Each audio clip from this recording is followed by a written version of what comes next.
मंद्रुप येथे MIDC व्हावी यासाठी आमदार सुभाष देशमुख यांनी पुन्हा प्रयत्न सुरू केले आहेत। मुंबईत उद्योगमंत्री उदय सामंत व अधिकाऱ्या यांच्यासोबत बैठकीत औद्योगिक वसाहतीबाबत चर्चा झाली।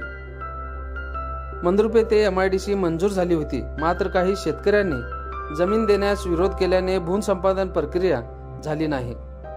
शेतकऱ्यांच्या आंदोलनामुळे MIDC रद्द झाली होती, मात्र मंद्रुप व परिसराचा विकास होण्यासाठी येथे MIDC होणे गरजेचे आहे। याच पार्श्वभूमीवर मंद्रुप परिसरातील शेतकरी मुत्तप्पा वाडकर, प्रभू वाडकर, सोमनाथ वाडकर, दयानंद धनशेट्टी, सुमित्रा मेत्रे यांच्यासह इतर शेतकऱ्यांनी भाजपाचे संघटक सरचिटणीस गौरीशंकर मेणगुदले यांच्याबरोबर शनिवारी आमदार सुभाष देशमुख यांची भेट घेतली। उद्योगमंत्री उदय सामंत यांच्याकडून यापूर्वी रद्द झालेली MIDC नव्याने मंजूर करून घेतल्याबद्दल सर्व शेतकऱ्यांनी आमदार सुभाष देशमुख यांचे अभिनंदन केले। मंद्रुपमध्ये बाजारपेठ विकसित होत आहे, तरुणांना रोजगार नाही, त्यामुळे अनेक तरुण शहराकडे जात आहेत।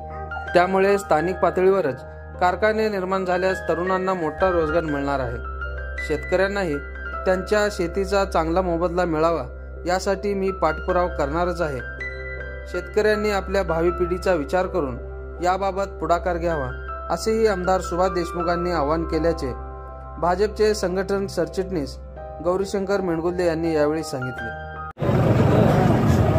मंद्रुप आणि या 30-40 गावाच्या परिसराची एक मागणी होती की मंद्रुपमध्ये MIDC व्हावी।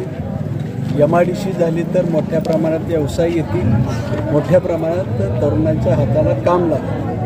आणि गेली अनेक वर्ष मी पण ऐकत होतो इथे MIDC व्हायची म्हणून, पण इथल्या जनतेने मला एक सेवा करण्याची संधी दिली।